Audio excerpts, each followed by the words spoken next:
आज इस वीडियो में मैं आपको सोमनाथ दर्शन करवाऊंगा। सोमनाथ में सोमनाथ ज्योतिर्लिंग के अलावा भी अन्य बहुत सारे मंदिर हैं जहां पर आप जाकर दर्शन कर सकते हैं। तो ये जो बस है ये सोमनाथ ट्रस्ट के थ्रू ही चलाई जाती है, जहां पर आपको 30 रुपये में सभी यहाँ के दर्शन वाले मंदिर के स्थल घुमाए जाएंगे, जिसमें सारे मंदिर कवर हो जाते हैं। सो ये बस आपको मंदिर कंपाउंड में ही खड़ी मिलेगी। ये बस चलती है सुबह 8 बजे, फिर उसके बाद 10:30 बजे और फिर दोपहर को 3 बजे। करीब 2 से ढाई घंटे में आपको ये पूरा टूर करा के यहीं पे लाके उतार देंगी। अगर आप खुद से बाहर से ऑटो करेंगे तो ऑफ सीज़न में तो आपको ऑटो 300 से 500 के पीछे पड़ जाएगा, बट ऑन सीज़न में वो अपना मुँह मांगा रेट मांगेंगे। तो अगर आपका ग्रुप बड़ा है तो आप अपना खुद का ऑटो भी कर सकते हो। सारे एरिया आजू बाजू में है, करीब 5 किलोमीटर, कोई 2 किलोमीटर, कोई 1 किलोमीटर, कोई 10 किलोमीटर के रेडियस में सब एरिया है। सो अगर आपको बस से टूर करना है तो यहाँ पे कोई प्री बुकिंग नहीं होती है, आपको आना पड़ेगा उस टाइम पे 15-20 मिनट पहले, आधा घंटा पहले आ जाना, अपना सीट रिजर्व कर लेना। पीक सीज़न में तो बस फुल हो जाती है, लोग सीट के अलावा भी बस पे खड़े हो जाते हैं। सो यस, पहले आ जाना, अपनी सीट रिजर्व कर लेना।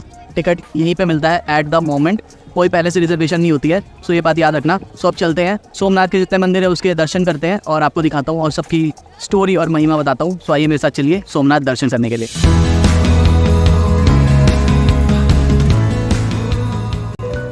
सोमनाथ ट्रस्ट द्वारा जो बस चलाई जाती है उसका एक फायदा है और एक नुकसान।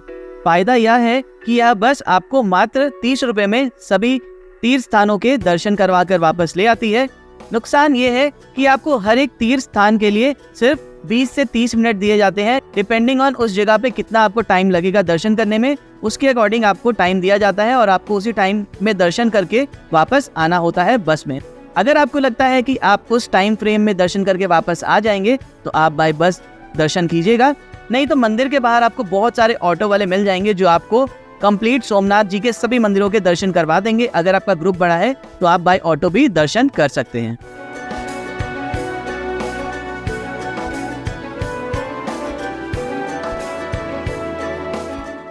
देखो यहाँ पे 2 शिवलिंग है, पानी में मत जाना, बाहर से दर्शन करने ना कोई। इसको बोलते हैं बाण गंगा। यहाँ से जरा नाम का 5 दिन है, भगवान कृष्ण को बाण मारा था, वहाँ जगह हम नेक्स्ट चले थे। इसके बाद आपको पहला क्या करना, आपको यहाँ से सामने जो वो ऑटो खड़ा है, सामने वहाँ से रास्ता है, एक घूमको आपको सामने वाला मंदिर पर जाना है। इसको बोलते हैं शशिभूषण महादेव, यानी कि भीड़ बंजन महादेव। पहले वहाँ पे जाए, दर्शन करके आइए, बाद में यहाँ पे जाना, पानी में मत जाना, बाहर से दर्शन करना है, ठीक है। आपको मिलेगा 20 मिनट, यहाँ है 20 मिनट। जाइए भैया। सो सबसे पहला प्लेस हमें जहाँ पर लेके आया है वो बाण गंगा, जो भी मैं आपको दिखाऊंगा। उसके पास ही ये भोलेनाथ का मंदिर है। सेम यहाँ पे वैसा ही शिवलिंग है जैसे सोमनाथ मंदिर में, बहुत ही बड़ा शिवलिंग है, वैसे ही श्रृंगार करा हुआ था। अंदर अलाउड नहीं है फोटोग्राफ्स लेना, तो इसलिए अंदर कैमरा नहीं लेके जा सकते थे। सो अब चलते हैं बाण गंगा, वहाँ की आपको वहाँ पे स्टोरी बताता हूँ। और इतना सुंदर, बिल्कुल समुद्र में 3 शिवलिंग है, देखकर आप हैरान हो जाओगे। आओ चलते हैं बाण गंगा।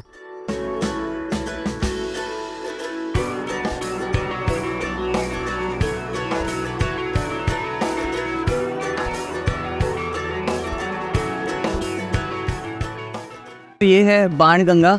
यहाँ पर 3 शिवलिंग है, 2 शिवलिंग यहाँ है और तीसरा शिवलिंग वहाँ पर दूर है, जो मैंने आपको जूम करके दिखाया।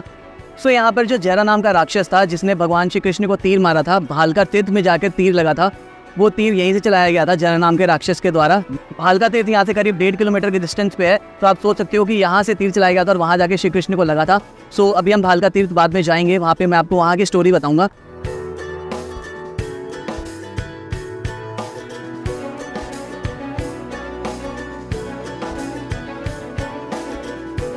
नॉर्मल डेज में तो आप शिवलिंग तक बड़े आराम से जा सकते हो, जल अभिषेक कर सकते हो, बट मानसून में पूरा शिवलिंग पर खुद ही समंदर जल अर्पण करता रहता है, तो वहाँ पर जाना थोड़ा रिस्की है। पैर स्लिप हो रहे थे पर मैं गया था। आप ध्यान से जाना, और अगर आप जिस टाइम पर आओ उस टाइम कुछ ज़्यादा ही पानी हो तो मत जाना आगे, थोड़ा डेंजरस है। और तीसरा शिवलिंग वो दूर है, वो कुछ ज़्यादा पानी के अंदर समाया हुआ है। सो जल अभिषेक अपने आप समंदर करता रहता है भोलेनाथ का। सो ये है बाण गंगा जहाँ पर 3 शिवलिंग है।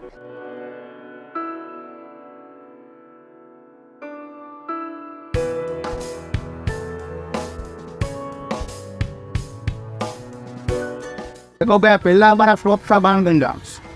यहाँ से जरा नाम का 5 दिन है, भगवान कृष्ण को बाण मारा था और पानी यहाँ पे नजर आ भगवान।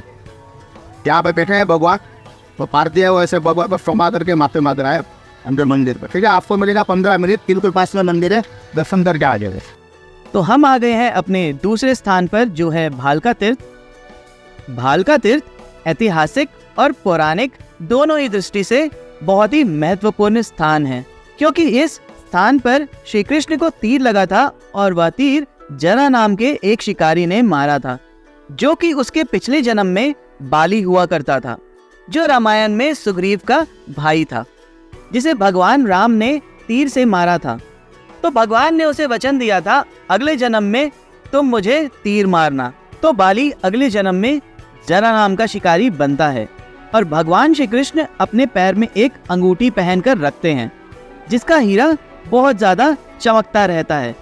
तो वो चमकता हुआ हीरा शिकारी को लगता है एक हिरन की आंख है। तो वह शिकारी तीर चलाता है और वह तीर भगवान के पैर पर जाकर लग जाता है और वह तीर जहरीला होता है और उसी तीर की वजह से भगवान कुछ दिनों बाद अपने गोलोक धाम चले जाते हैं और उनका अंतिम संस्कार होता है गोलोक धाम में। यही वो स्थान है जहां भगवान को तीर लगा था, जो जरा नाम के शिकारी ने चलाया था। ये जो आप पेड़ देख रहे हैं, यह वही पेड़ है जिसके नीचे भगवान श्री कृष्ण बैठे हुए थे और उन्हें तीर आकर पैरों पर लगा था। इस पेड़ को आज भी संरक्षित रखा गया है।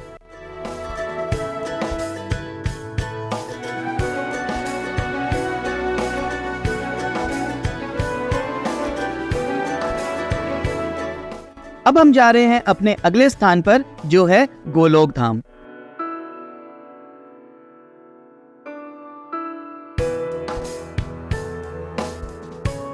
तो हमारा पहला पॉइंट था बाण गंगा, ठीक है। वहाँ से जरा नाम का पात्र ने भगवान कृष्ण को बाण मारा, ठीक है। दूसरा स्टॉप था फरूका के, जहाँ पे भगवान को बाण लगा था, ठीक है। इसके बाद भगवान ऐसा सोच रहे थे जहाँ पे अपना देवता त्याग, ऐसी अच्छी जगह हो जो स्वच्छ जगह हो, वहाँ पे अपना देवता त्याग कर, तो वो जगह यहाँ पे जिसको बोलते हैं गोलोक धाम, जहाँ पे भगवान ने अपना देवता त्याग किया था, ठीक। उसको देव स्वरूप भी बोलते हैं और गोलोक धाम भी बोलते। यहाँ पे भैया 4 जगह, जो पहले वाला है वो गीता मंदिर, इसमें गीता का पूरा अध्याय लिखा हुआ। इसके बगल में जो मंदिर है वो लक्ष्मी नारायण का मंदिर है और दोनों के बीच में भगवान बलराम जी यहाँ से शेषनाग का रूप लेकर पाताल में गए, तो उसका गुफा है दोनों के बीच। और लास्ट में आगे चलेगा तो ऐसा घुमट जैसा है जिसमें भगवान का चरण पादुका है, जिसको बोलते हैं गोलोक धाम, जहाँ से भगवान ने अपना देवता त्याग किया, ठीक है। जहाँ आपको मिलेगा 20 मिनट यानी कि 20 मिनट।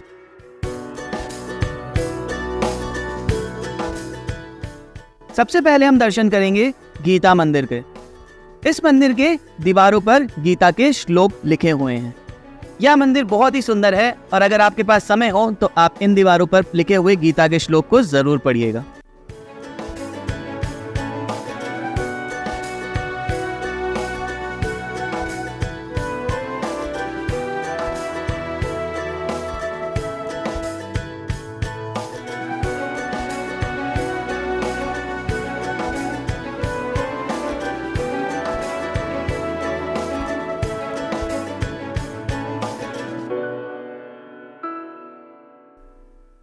गीता मंदिर के साथ ही है बलदेव जी की गुफा।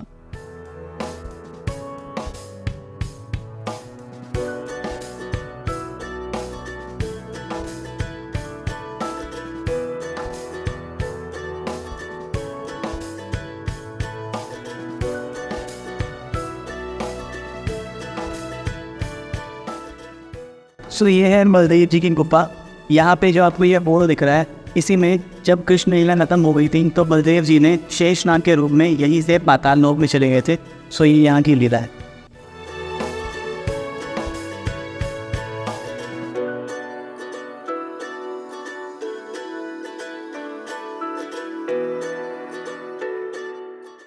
बलदेव जी की गुफा के बाद अगला मंदिर है लक्ष्मी नारायण जी का मंदिर। लक्ष्मी नारायण जी का मंदिर बहुत ही प्यारा है। आप सामने देख ही सकते हो कितनी प्यारी छवि है लक्ष्मी नारायण जी की। सो ये लक्ष्मी नारायण जी का मंदिर है। यहाँ पर ऊपर दीवारों में भगवान विष्णु के, भगवान श्री कृष्ण के सभी अवतार आपको दिखेंगे और साथ में ऊपर पूरा ब्रह्मांड भी बनाया गया है। सो ये यहाँ गोलोक धाम में अगला मंदिर है जो है लक्ष्मी नारायण जी का मंदिर।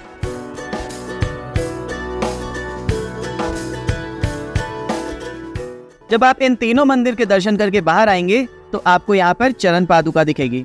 इस मंदिर को गोलोक धाम कहा जाता है क्योंकि यहाँ पर है श्री कृष्ण की चरण पादुका, जब श्री कृष्ण अपने धाम जा रहे थे।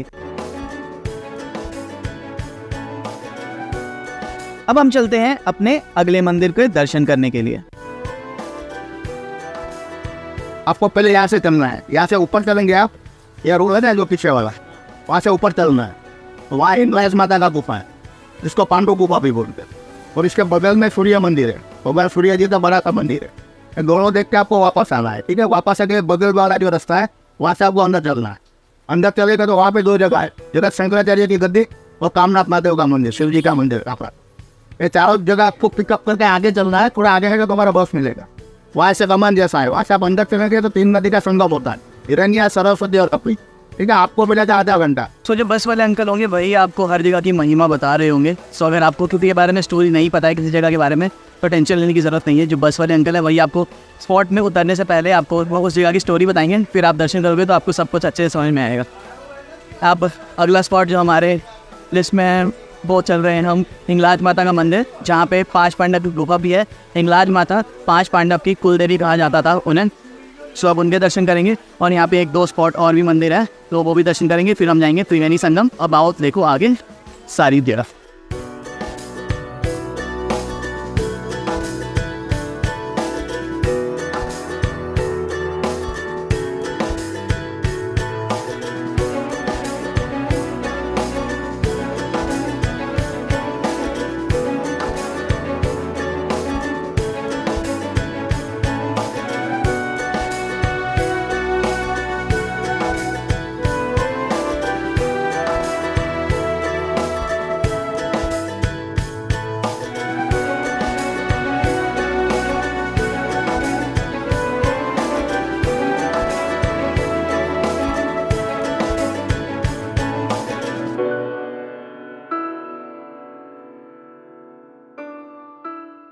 अंदर वीडियो अलाउड नहीं थी शूट करना, तो ये हिंगलाज माता का मंदिर था जो 5 पांडव की कुलदेवी भी थी। तो एक गुफा थी 5 पांडव की और दूसरा गुफा था हिंगलाज माता का। अगर आप ज़्यादा हैवी हो तो प्लीज़ मत जाना, आप फंस जाओगे। बिल्कुल नैरो बिल्कुल गुफा थी, अंदर अंदर जाके बहुत मुश्किल से अंदर बहुत ज़्यादा घबराहट भी हो जाएगी। अगर आपको सांस लेने में प्रॉब्लम है तो बाहर से ही दर्शन कर लेना। अब अगला मंदिर है इसके पास में, वो है सूर्य मंदिर। सूर्य मंदिर, ऐसा बोला जाता है कि सूर्य मंदिर 5500 साल पुराना है और यह पांडव कालीन का है। इस मंदिर का निर्माण पांडवों द्वारा किया गया था।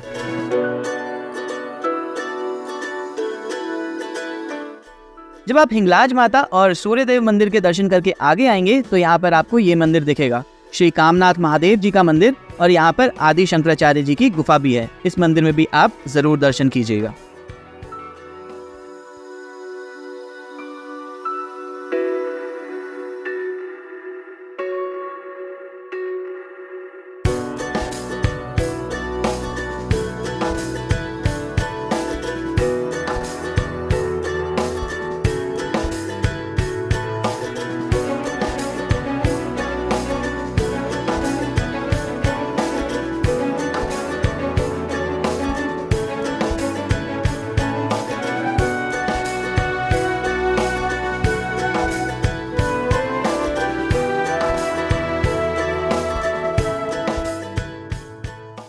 श्री कामनाथ महादेव मंदिर और आदि शंकराचार्य के मंदिर के ठीक सामने है त्रिवेणी संगम।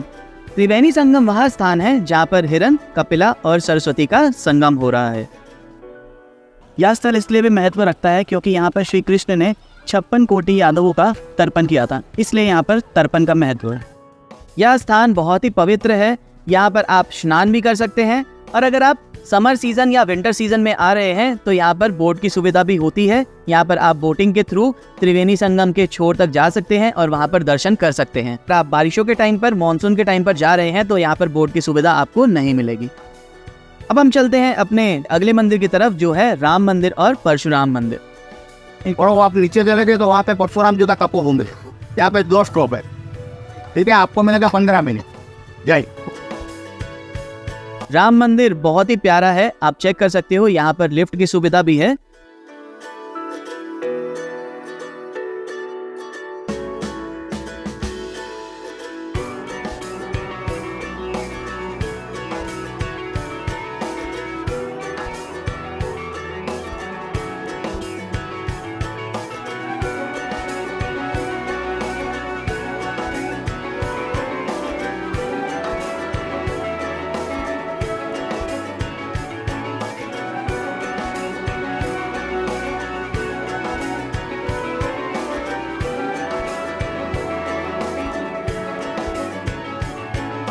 अगर आपके पास वक्त हो तो आप श्री राम मंदिर में श्री राम मंत्र लेखन महायज्ञ से जरूर जुड़िएगा।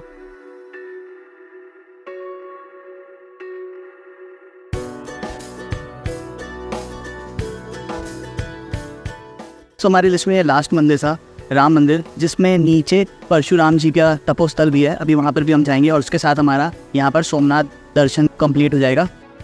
राम मंदिर के बैक साइड में है श्री परशुराम जी की तपोस्थली। यहाँ पर परशुराम जी ने तप किया था और यहाँ पर परशुराम जी का बहुत ही प्यारा मंदिर बना हुआ है, तो आप यहाँ पर भी दर्शन करने के लिए अवश्य जाइएगा।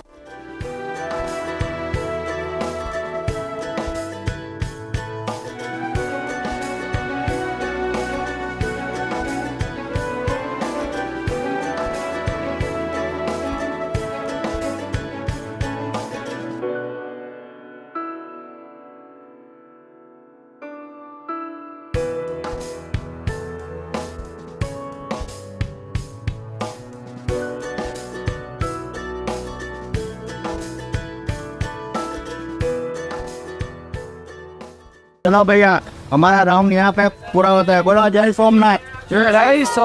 सो हमारी जर्नी स्टार्ट हुई थी यहाँ से 3 बजे और एग्जैक्ट हम 5 बजे यहाँ पर आ गए हैं। मैक्स 2 से सवा 2 घंटे लगते हैं, अगर ज़्यादा से ज़्यादा लगे तो 2.5 घंटे अगर कोई लेट कर जाए तो, क्योंकि हर जगह के लिए 10 मिनट 20 मिनट ऐसे ही देते हैं, 10-15 मिनट। सो सारी जगह पास है। आप कितनी देर में दर्शन करके आ रहे हो, कितनी भीड़ है वो डिपेंड करता है। अभी नॉन सीजन चल रहा है इसलिए थोड़ी कम भीड़ थी, तो सब जल्दी दर्शन करके आ रहे थे, इसलिए हम 2 घंटे में आ गए। नहीं तो मैक्स 2.5 घंटे में आप दर्शन करके बड़े आराम से आ जाओगे। सो ये था कंप्लीट हमारा पूरा टूर। सो इस तरह से आप सोमनाथ दर्शन बड़े आराम से कर सकते हो एंड आपको बहुत अच्छे से सोमनाथ दर्शन हो जाएंगे, बहुत ही सस्ते में, 30 रुपीज़ ओनली। सोमनाथ दर्शन में आपके सभी स्थान कवर हो जाएंगे। आप सभी मंदिरों के दर्शन करके बड़े आराम से घूम आएंगे। सोमनाथ में जितने भी आपने मंदिरों के दर्शन किए, इसके अलावा जो जगह बचती है सोमनाथ में दर्शन के लिए वो है सोमनाथ ज्योतिर्लिंग। सोमनाथ ज्योतिर्लिंग के साथ में है सोमनाथ का पुराना मंदिर जिसे अहिल्याबाई ने बनवाया था।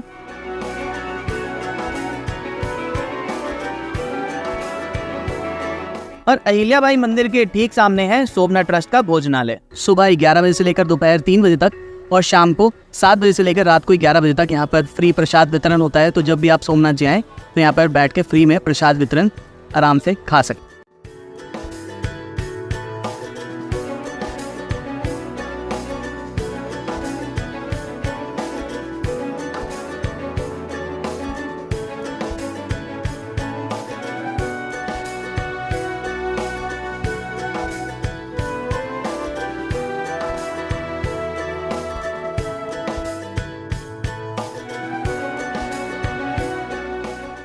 जो लास्ट जगह बचती है सोमनाथ में विजिट करने के लिए वो है सोमनाथ बीच, जो सोमनाथ ज्योतिर्लिंग मंदिर के ठीक सामने है ओशन व्यू पॉइंट। इसी रास्ते से आप होते हुए जाएंगे जहां पर आप सोमनाथ बीच तक पहुंच जाएंगे।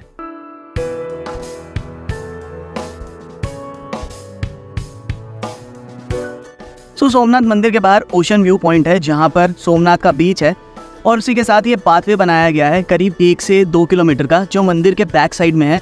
और यहाँ से आप जो मंदिर का लास्ट ट्रस्ट वाला होटल है समुंदर दर्शन वाला, वहाँ तक जा सकते हो। तो ये करीब 1 to 1.5 किलोमीटर का पाथवे है। सोमनाथ बीच में शाम को आए, यहाँ पर कैमल राइड होते हैं और भी एक्टिविटीज़ होती हैं। विंटर के टाइम पे, अभी मानसून टाइम है तो इतनी ज़्यादा एक्टिविटी नहीं है। सो आप यहाँ पर आए, यहाँ हनुमान जी का मंदिर भी है। इस पाथवे से चल के आप शाम को आराम से यहाँ पर ठंडी ठंडी हवा के साथ वॉक करें और सोमनाथ मंदिर के बैक साइड जाएँ। वहाँ पर दूसरा तरफ है ओशन का, उसका भी व्यू लें। So this is the pathway. ये कंप्लीट पाथवे है जो बहुत ही लंबा है, मंदिर के एंड तक जा रहा है। सो आप शाम को सोमनाथ बीच ज़रूर आए और यहाँ का वेदर एंजॉय करें, यहाँ का व्यू एंजॉय करें और साथ में सोमनाथ मंदिर भी देखें। इस वीडियो में मैंने आपको सोमनाथ के सभी तीर्थ स्थान, सभी मंदिरें और सभी टूरिस्ट पॉइंट के बारे में बताया। तो जब आप सोमनाथ जाए, या सारे स्थान, मंदिर और टूरिस्ट प्लेस में जरूर जाइएगा। इस वीडियो को ज़्यादा अपने परिवार और मित्रों के साथ शेयर करो, जो सोमनाथ जी आने वाले हैं उन्हें भी सोमनाथ दर्शन के बारे में पता चले और जब वो सोमनाथ आए तो आराम से दर्शन कर पाए। इस वीडियो को लाइक करिएगा, अपने फ्रेंड्स एंड फैमिली के साथ शेयर करिएगा। अगर आपको कोई भी क्वेश्चन होगा सोमनाथ से रिलेटेड तो आप कमेंट सेक्शन में पूछ सकते हैं। मैं जल्दी आपके प्रश्नों का उत्तर देने का प्रयास करूंगा। आगे बहुत सारी वीडियोस आने वाली है सोमनाथ से रिलेटेड, उन सारी वीडियोस को ना मिस करने के लिए आप मेरे चैनल को भी सब्सक्राइब कर सकते हैं। मैं आपसे मिलूंगा अगली बार इस चैनल पे एक नई वीडियो के साथ। टिल देन अपने परिवार को खूब ख्याल रखिए। मेरे साथ एक बार प्रेम से बोल दीजिए ओम नमः शिवाय।